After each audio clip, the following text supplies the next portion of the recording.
What is up, everybody? Welcome back to the Round 2 podcast. I am your host, Nikki Corbett, and I am excited to be here I'm actually coming to you from Europe. As some of you may know, I am currently working in Greece for the time being, and it is making it much easier to connect with some of my international guests. So with me today is Callum Laing, joining me from Singapore. Callum, welcome to Round 2 podcast. Thank you, Nikki. I'm looking forward to it. Awesome. Well, I like I mentioned right before we started recording, I find it very interesting that our paths crossed when they did, given some of my personal goals and how they align with your career and your expertise. So why don't you tell everyone a little bit about yourself? Sure. So I've been an entrepreneur for over 100 years. Started as a young kid hustling. My first grown-up business was a recruitment company at the height of the dot-com boom, which was quite successful, which at the tender age of my young early 20s, I kind of thought was all down to my innate talent. And then the dot-com bubble burst, and I discovered I wasn't nearly as talented as I thought I was. I'm sure you weren't the only one who thought that. Yeah, it was a rude wake-up call. I've just been building businesses ever since, different industries. I moved to Asia about 24 years ago, primarily because when I was researching businesses, I was looking at sort of the big macro trends, and obviously the internet was a huge one at the time. Sure. But the other one that really stood out was there was the largest transfer of wealth in history from west to east. Okay. And so as a young entrepreneur, it kind of made more sense to be on the receiving end of that game than the giving end. So I moved out to Asia. I'm currently based in Singapore with businesses all over the world now. So what I've been doing for the last 10 years is really focusing on taking small old economy businesses, putting groups of them together and taking them public, but leaving the founders in control. So it's their brand, it's their culture, They're hiring and firing, but they get all the advantages of being in a big PLC environment. So that's been a lot of fun, and we've taken about 100 companies public doing that. Wow. And then as part of that, I kind of found myself sitting on a lot of boards and advising boards and hiring directors and firing directors. And I kind of, when I was a young entrepreneur, I always wanted to be on boards. I always thought that would be a cool thing to do. I didn't really know what they were or how they operated. Having that saying I'm on a board has that kind of flair nice. To it. Yeah, exactly. Nice status. So then when I started to get on boards, I kind of found all of these people on boards that really shouldn't have been on there. They were very much on it for their own reasons. It was all about sort of enriching themselves rather than actually a duty to the other stakeholders. And I saw lots of very, very talented people that could never get on boards because they came from the wrong background, or they looked the wrong way, or they're the wrong gender, or they didn't go to the right schools, they didn't have the right connections. And that's just really frustrating for me as an entrepreneur. Like that, to see talent being wasted like that is very frustrating. And just because I was on the inside of that equation and part of that scene, I could kind of see the hacks, the ways that you can get in. And so I built a company a couple of years ago called the Veblen Director Program, which is really that's really about how first timers get their board seat. The reason I laugh is that when I originally launched it to my network of entrepreneurs and business owners and executives, I said, hey, look, I'm launching this program. It's for women and minorities to get their first board seat. And the first 7 people that applied were men, and 4 of them were white, which kind of tells you everything you need to know about this space. Well, I feel like it's somewhat elusive. It's like as you're sitting here talking about it, and I'm thinking more and more, I do feel like, you think about when you hear people say like, oh, I'm on the board of XYZ company. Oftentimes you're not necessarily surprised because you're like, oh, well, you're the CEO of your company, or you've been an executive for X amount of years. But then you do see other people who are on boards and you're kind of like, okay, well, like, is it because you volunteered there for a certain amount of time or you had some sort of in, but for everyone else, I feel like it's somewhat elusive. So I'm not surprised that you got the applicants that you did right off the bat.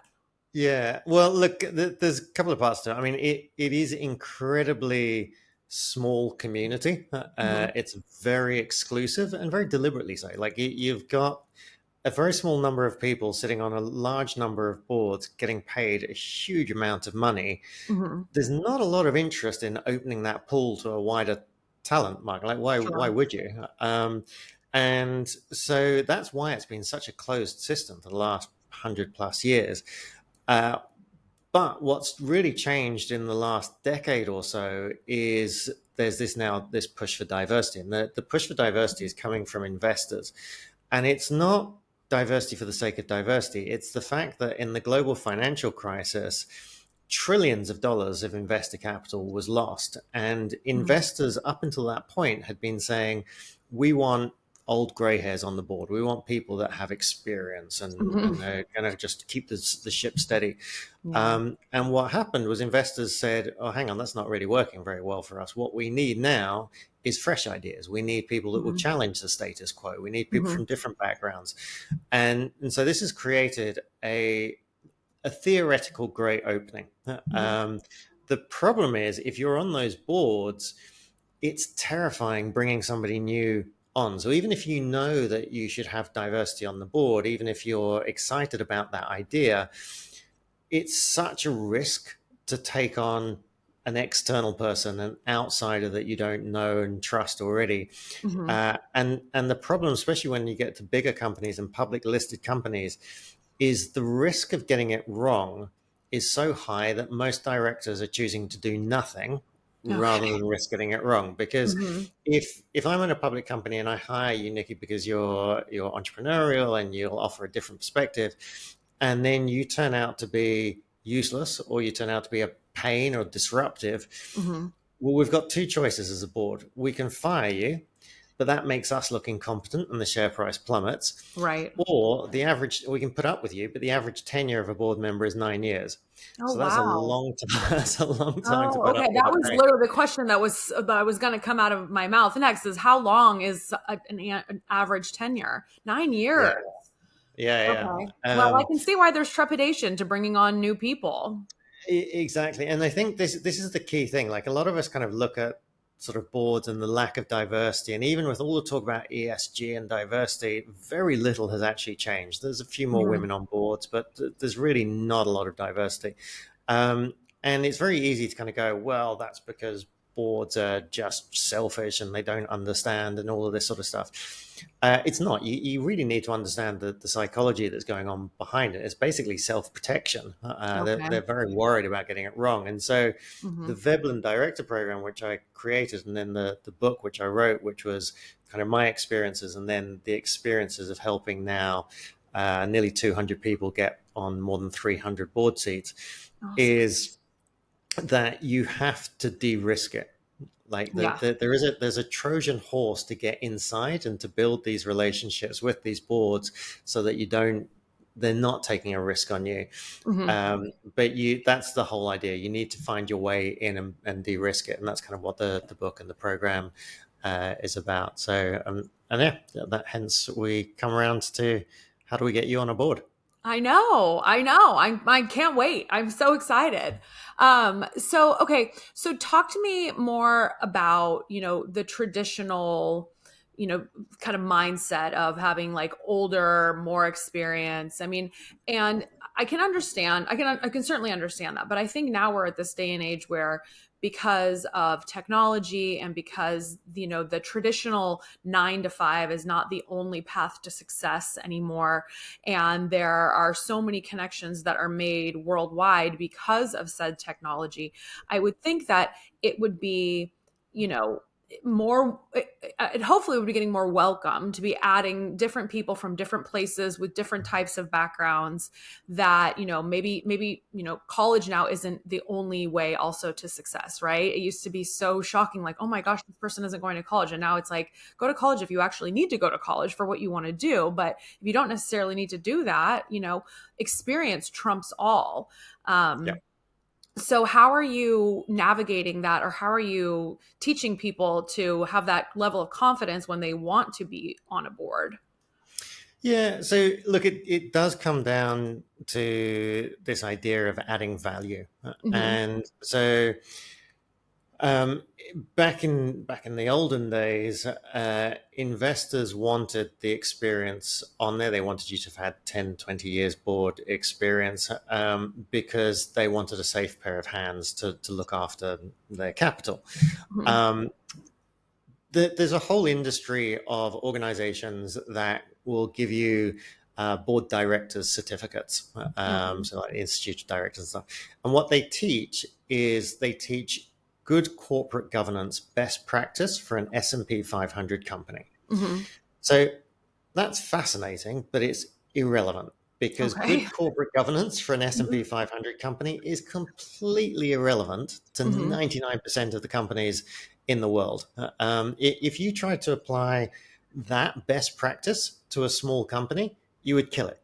Okay. So it's and by the way, those S&P 500 companies, they don't need a certificate. They've Mm-hmm. got enough advisors around you. So Sure. what every company is actually looking for is value. How do Mm-hmm. you add value? Now, if I'm looking to break into the US market, I'm sitting here in Asia, I don't know anyone in the US, then having you on my board is much more valuable to me Mm-hmm. than having an old gray hair that happens to be situated locally, Yeah. but doesn't have those contacts. So it's really identifying and look, I absolutely guarantee that there's a company, whatever your background is, whatever your level of experience is, there is a company out there that you could help just because you Mm-hmm. have some domain expertise. It might even just be geographic expertise if they're Right. looking to get into your city.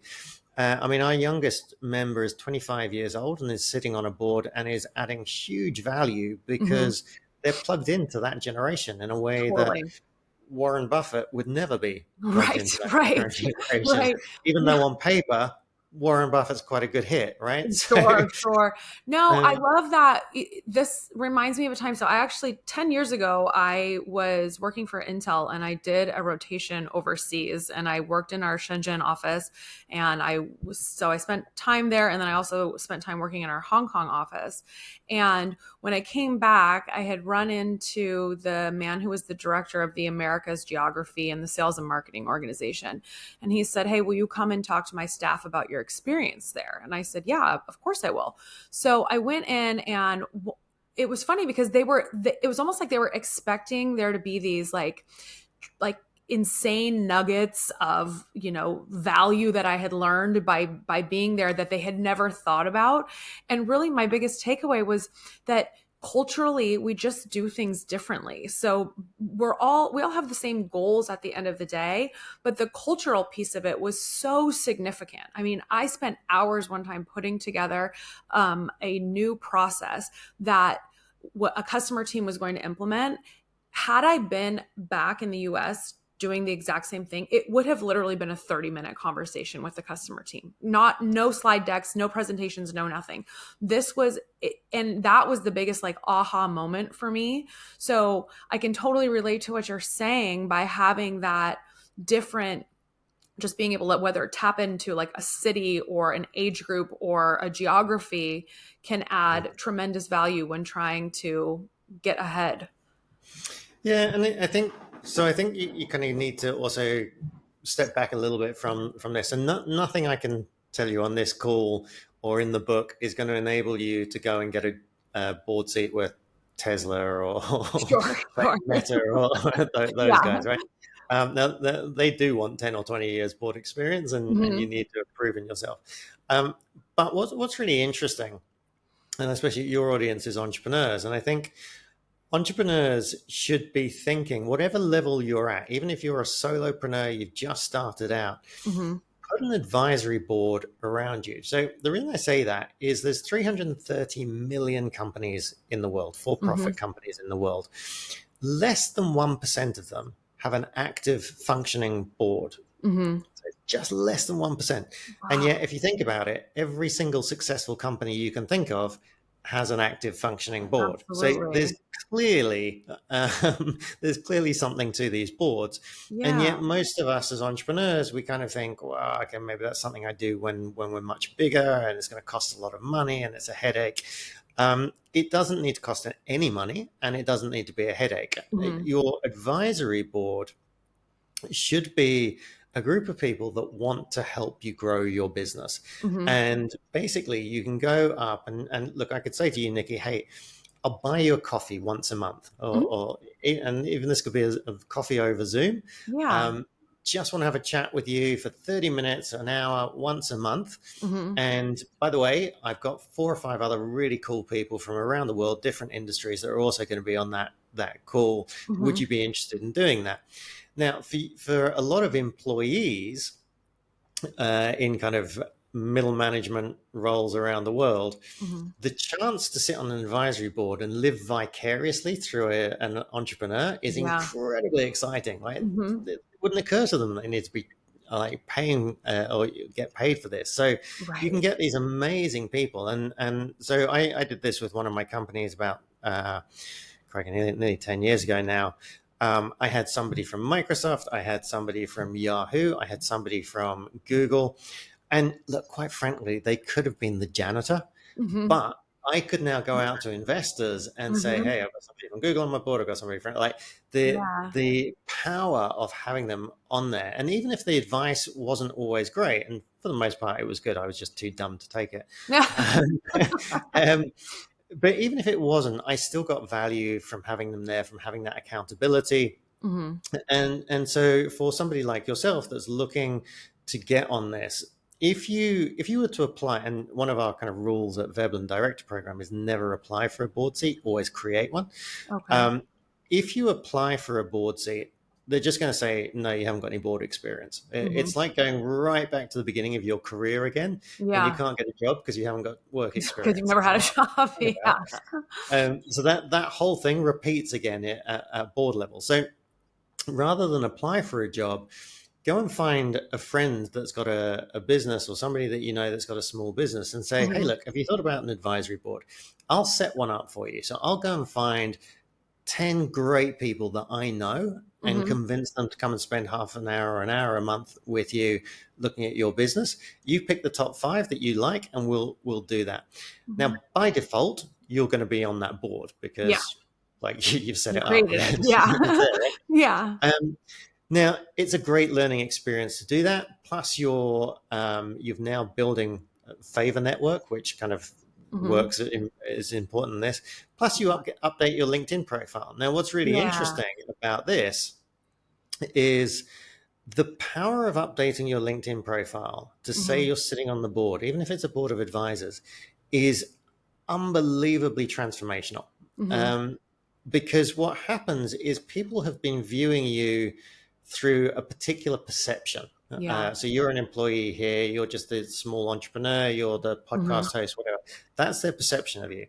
As soon as they see that you're also sitting on the board of somebody else's company or perhaps multiple companies, it completely transforms that perception. Right. Because now, hang about, you're really doing stuff like this is pretty impressive. How do you get a board seat? And so like we had one of our members, Oluwafemi, he joined us because he had a particular non-profit that he loved and that he would love to have been on the board.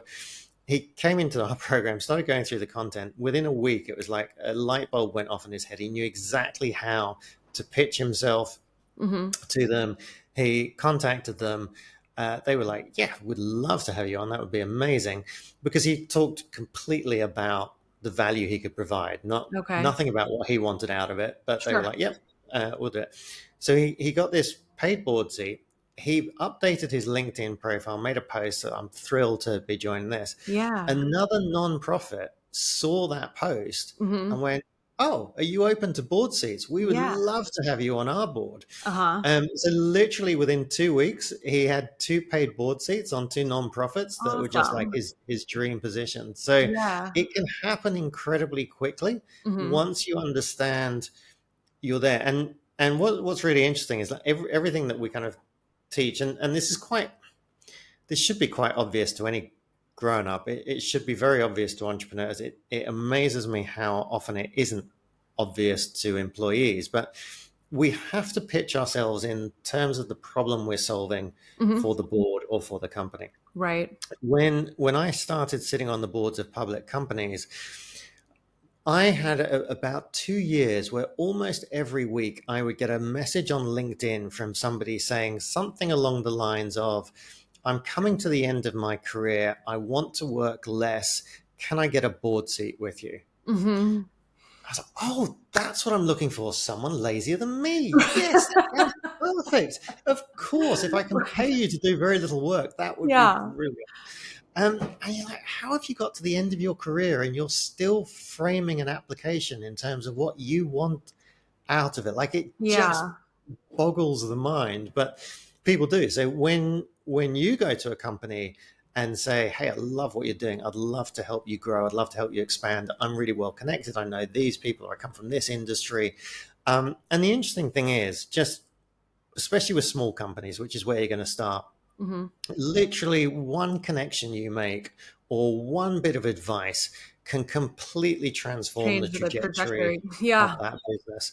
Yeah. And that's hugely valuable. And even if you doing this completely for free up front, and I say you're never doing it for free, you're actually doing it for experience. Hmm. Um, Right. but you can also monetize it very quickly as well. So a lot of our members, one of the things we teach is you might say, hey, look, I'm happy to do this for the next 6 to 12 months.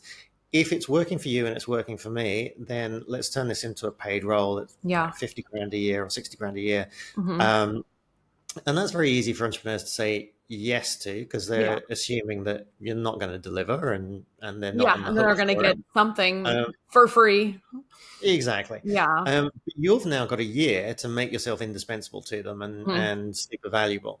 The other thing that works really well is to say, hey, look, if I can connect you to a client or an investor that comes in, then I think it's only fair if I get like 5% or a Mhm. percentage of that piece. And we had an individual actually in the US who joined a few early stage businesses in Europe. He did exactly that. He said, look, happy to give you advice, but if you want me to take this seriously, I can bring in some really heavy hitters, Mhm. but I want a piece of the action if I do that. Yeah.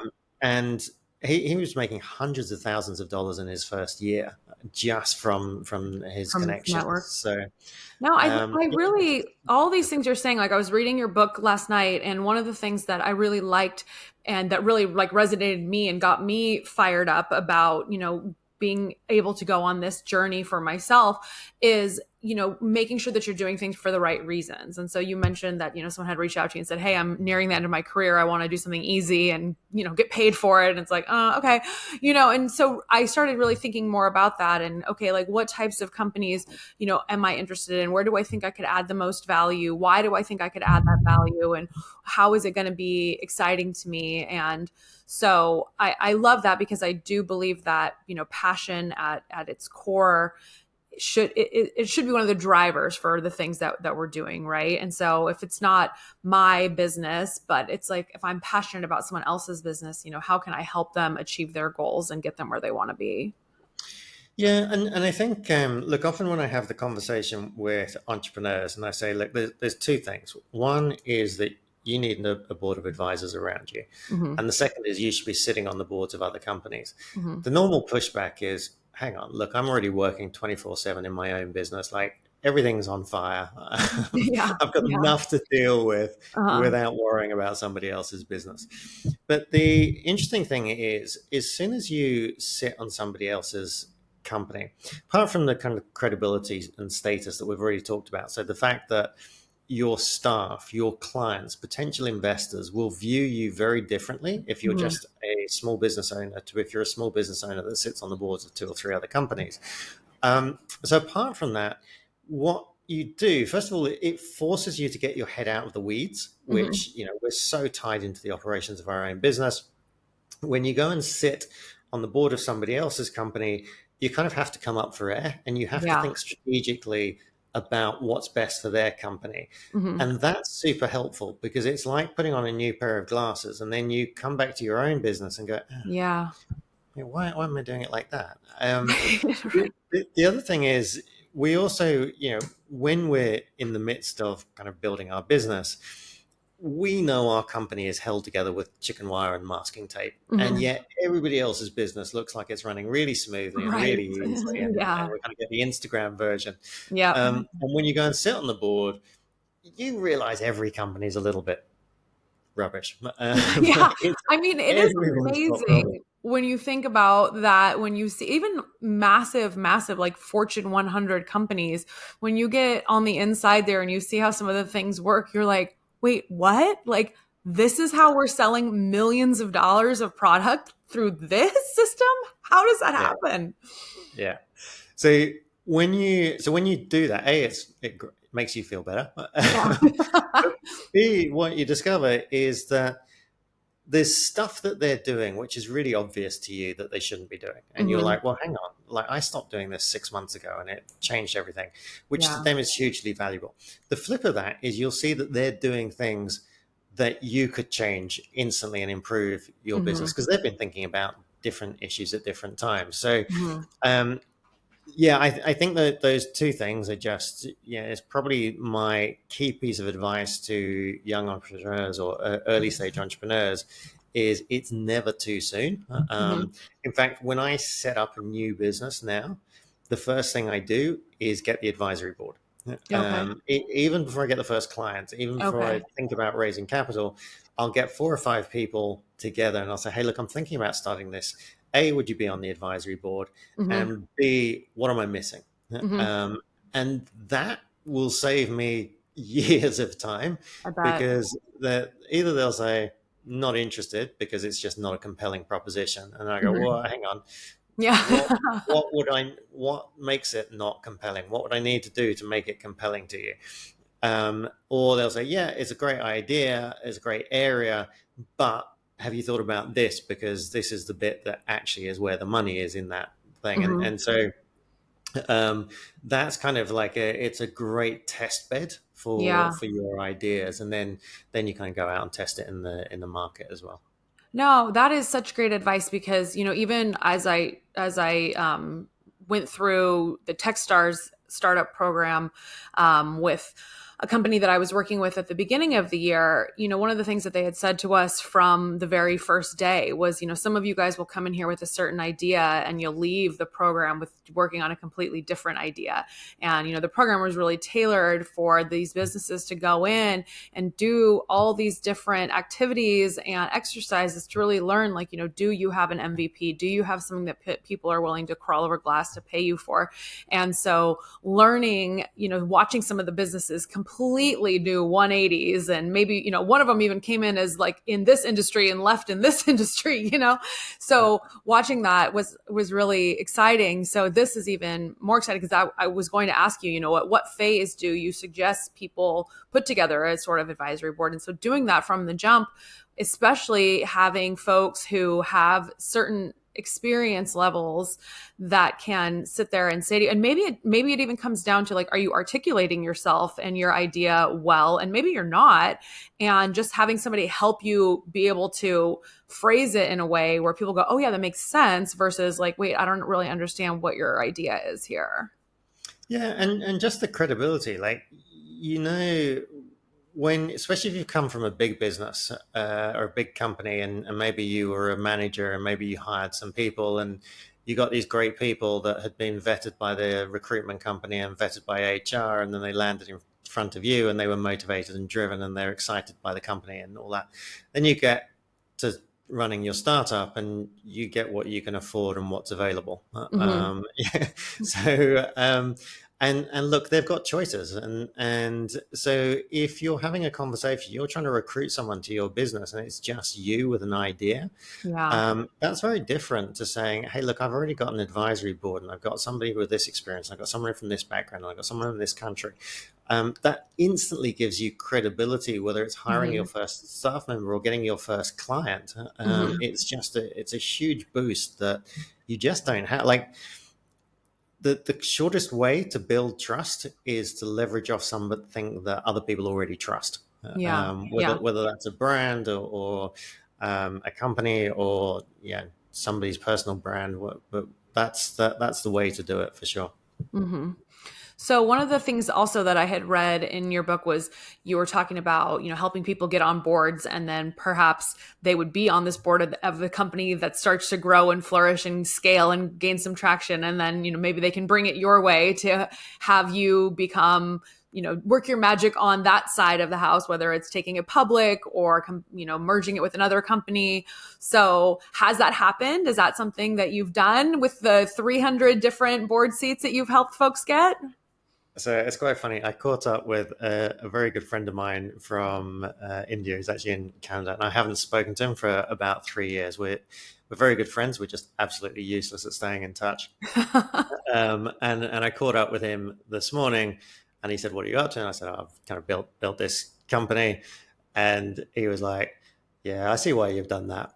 And I was like, "What? Yeah, it's a great opportunity, and I hate seeing talent overlooked." And he's like, "Yeah. But if you've got 2,000 people sitting on boards all around the world, that is such a valuable network." Yeah. So absolutely, and it does bring deals, but equally the reason that I am so passionate about building that is that one of the most valuable things that you can bring to a company as a board member is your connections. Mm-hmm. So if you I'm sure there's a group of the Tech All Stars alumni that you're still in touch with. Yeah. If you're sitting on a board, or if you're talking to a company about why they should take you on as a board member, the fact that you're plugged into that ecosystem is hugely valuable. And so the same thing with our Veblen members. One of the first things they'll talk about is when they're talking to a business owner is, hey, look, I'm plugged into this network. There are 200 people sitting on more than 300 boards all around the world. If there's a problem that you guys have got that I don't know the answer to, someone in this network will know the answer. If you want to expand into a different country, someone in this network is going to be in that country, and we'll have contacts that we can work with. And that's got nothing to do with your background or how good you are as a board member. It's just your connections. And we kind of, in the book, I talk about these 5 components that you work your way through, which is having connections, which is critical. Having a basic understanding around knowledge, which is a lot of people think being on the board is taking your domain knowledge and teaching it and applying it in the business. It's really not about that. It's much more about having the understanding of sort of shareholder value versus client value, understanding kind of the bigger picture of business. So having that basic knowledge there, building your profile. So the bigger your profile is, just law of big numbers. The average person is known by 200 people. The chances of one of those 200 people having an amazing board seat opportunity for you is pretty low. But if you can build your profile and now 20,000 people or 200,000 people know what you're doing, the chances of one of them having an amazing board opportunity for you is actually pretty high. So profile is all just about growing the opportunities. And then when you join the board, how do you add value? So being super clear on what are the main problems that they're facing, how you can connect to them and solve those problems for them. And again, it doesn't necessarily need to be you. It could be somebody that you know, but the fact that you've made that connection is hugely valuable. And then the 5th one is leverage, which is like once you've got that position, and this is why we talk about like the first board seat you get, it's not the board seat for life. Like it's a stepping stone. It's a way for you to get on that board ladder. So take any board seat to start with, because now you're on the board ladder, and then leverage it. And there's a couple of ways you can leverage it. One, you can help the company grow, and there's a very direct correlation between the bigger the market cap of the company and the more you get paid as a director. So if you can help that company grow, great. If it's not going to go anywhere, then you've got on the ladder, you can now leverage that to get onto another company and go from there. So Okay. yeah, and those components they're not sequential steps, they're components. So you kind of, when you're starting out, you need some connections, you need a bit of basic knowledge. That can all happen very, very quickly. Then you get that board seat. And once you've got that first advisory board seat, you update your profile. So you get a whole bunch of new knowledge about that company and about how you put together the board, and you get new connections and you figure out your value, and then you leverage. And so you're constantly kind of going around this upward spiral of, you join a PLC and you get a whole bunch of new connections and a whole bunch of new knowledge, and your profile goes up again. So it is this sort of upward spiral of value. Yeah, it is interesting to see. I feel like LinkedIn's algorithm is always like fascinating to me, because just the way that it shows you different people that you're connected to, the way it shows you people you're not connected to. And, then as a result, the people who reach out to you and want to connect, and then the messages that you get in your inbox, and kind of, watching just what's happened with my own profile as it's changed over the years, and how, it's been working. And now I'm obviously much more active in posting on LinkedIn. And so seeing how all of those things combine, you can definitely tell that, certain types of keywords get people's attention. But one of the things that I also think is so great about this technologically advanced world that we're living in, and just these worldwide connections that we have with people, is that people genuinely do want to help other people. And I think that it can be, you can, when you work for a certain company for so long, or if you're in the 9 to 5 grind and that's kind of all you can almost feel like very isolated, despite how big your company is or how big your network could potentially be.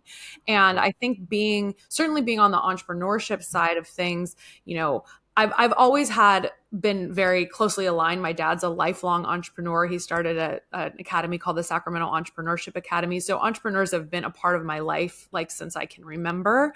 And one of the themes that has come through this season of this podcast is in talking with entrepreneurs is how helpful other entrepreneurs are to other entrepreneurs. But I also think people in general want to help other people. It's just, a matter of connecting folks, and then having the courage to ask people also sometimes for help too. Yeah, yeah, and I think making it easy and letting them know how they can help you. But you're right. It was interesting. We had on the forum the other day, a new member was posted like, the bit I don't understand about this is, why should I be helping other members of the community? Because surely we're all competing for the same jobs. Now that was somebody coming from a career background where a promotion, you are competing with your peers. What's interesting about our world is that everyone in the Veblen Director program wants everybody else to get the best possible board seat, because the better connected you are, the more valuable you are to me. And so part of the process we have is going out and creating these boards for new companies. So if I go out and create a company board, and then I come back into Veblen and say, hey, I'm looking for somebody that understands about South Africa for that market. I need somebody that's a systems thinker. I need somebody from this background.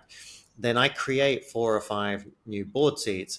Those 4 or 5 people owe me a favor. And look, I know that they're trained, and they're going to go out and find other positions, and they're going to give me a shout and say, hey, look, I think you should be on this board as well. So it's very, very different. It's incredibly, I don't think I've ever been a part of a more supportive and engaging community, because literally everybody wants you to get the best possible board seat, so they can brag about the fact that they're connected to somebody sitting on a better company. So it's really the reverse of a typical employee mindset. Yeah, no, I mean, that's great. It's I mean, and it makes it fun when you can look at your network. And I mean, I sometimes am in awe of the people that are in my network and the phone numbers that I have in my phone. And I'm like, I can call this person and they'll give me 10 minutes of their time. Like, Are you kidding? That's amazing. I know So it's really annoying that they get much better job offers than I do now. It's that's, that's not supposed to be happening at all. oh my gosh, I love it. So if we can rewind a little bit, because I feel like, we're talking about, this cool part of your story, but I feel like there's like massive amounts of chapters that got you to this point. So when you very first moved over to Asia, where did you settle and how did you finally end up in Singapore? Or have you been in Singapore the whole time? No, so I'd kind of decided that I wanted to be in Asia, and I said to my then girlfriend, now wife, look, she's a primary school teacher, and so I said, look, you get the job anywhere in Asia, Mhm. I'll figure something out because I didn't know how hard it was going to be. And to be honest, my kind of view of Asia was kind of Hong Kong, Tokyo was basically all I really knew. Uh-huh. Um, and she got offered an amazing job in Bangkok in Thailand, Okay. and so I was like, sure, we'll go and give that a try for a year, and ended up spending 9 years in Thailand, Okay. which was, I mean, it's a beautiful country, Yeah. incredible food, and Yeah. um, it was it's a very different. It's one of the most diverse, different cultures and hard cultures for a foreigner to kind of break into. But it was Mhm. also a great place for me to learn a lot of the entrepreneurship stuff. Okay. I was away from my network, so I was forced to build a completely new network from scratch, so I could be very deliberate about who I wanted in that Hmm. network rather than sort of just who I'd grown up with.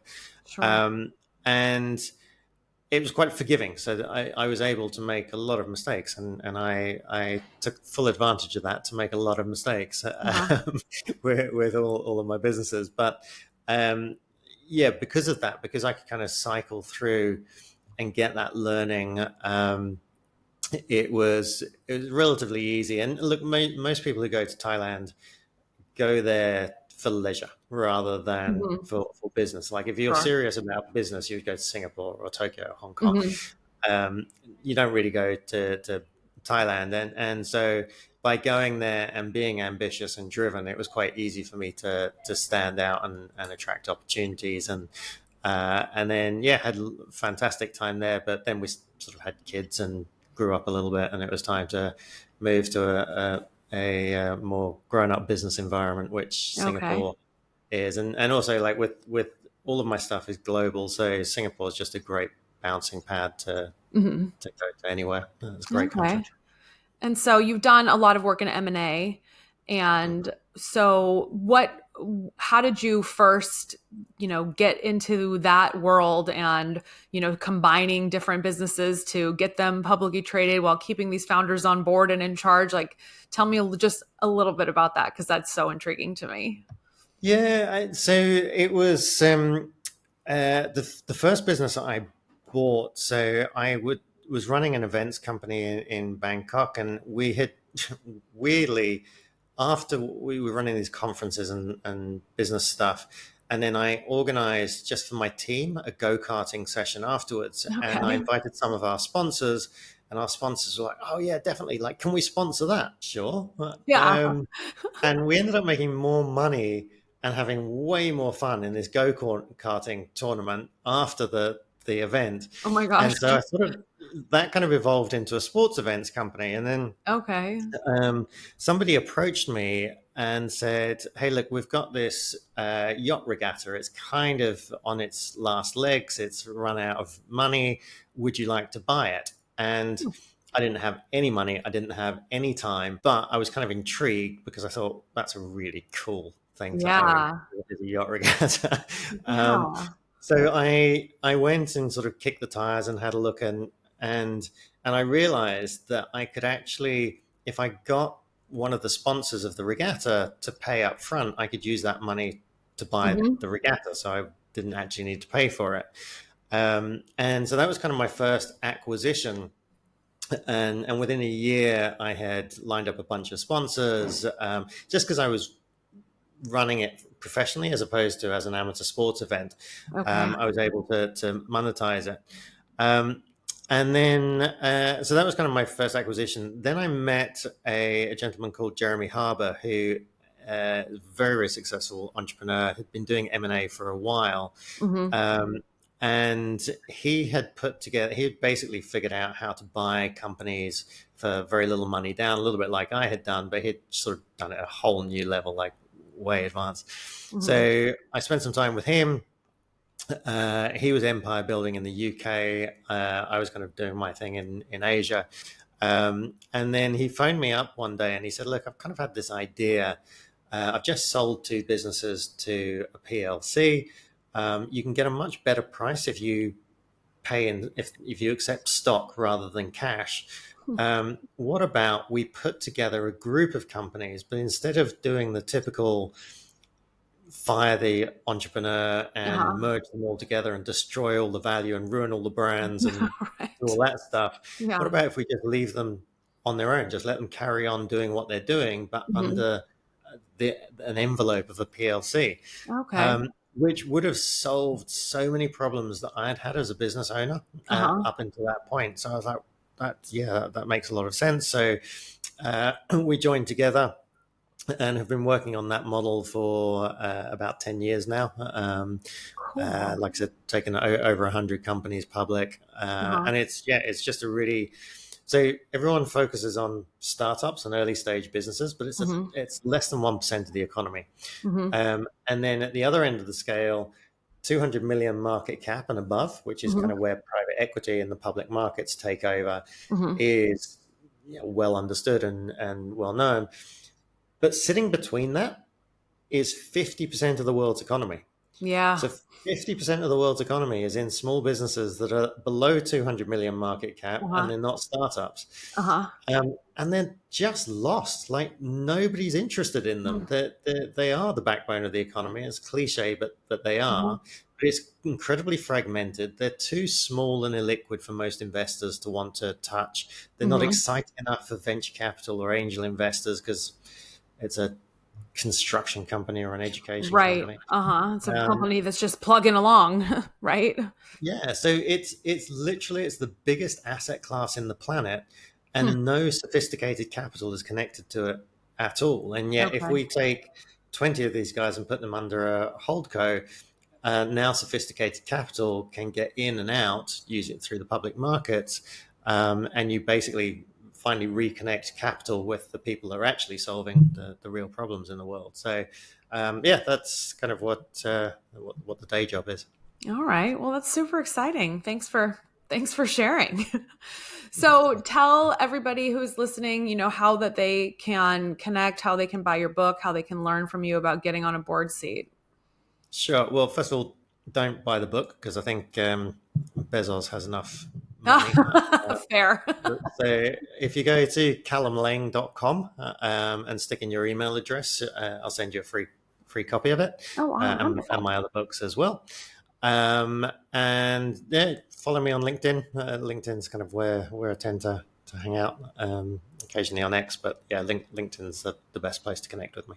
Wonderful. Well, thank you so much for your time and your expertise and sharing your story. It's been great talking with you. Yeah, no, it's been great fun. All right. Well, we'll talk to you later then. Cool. Look forward to it. Thanks, Nikki.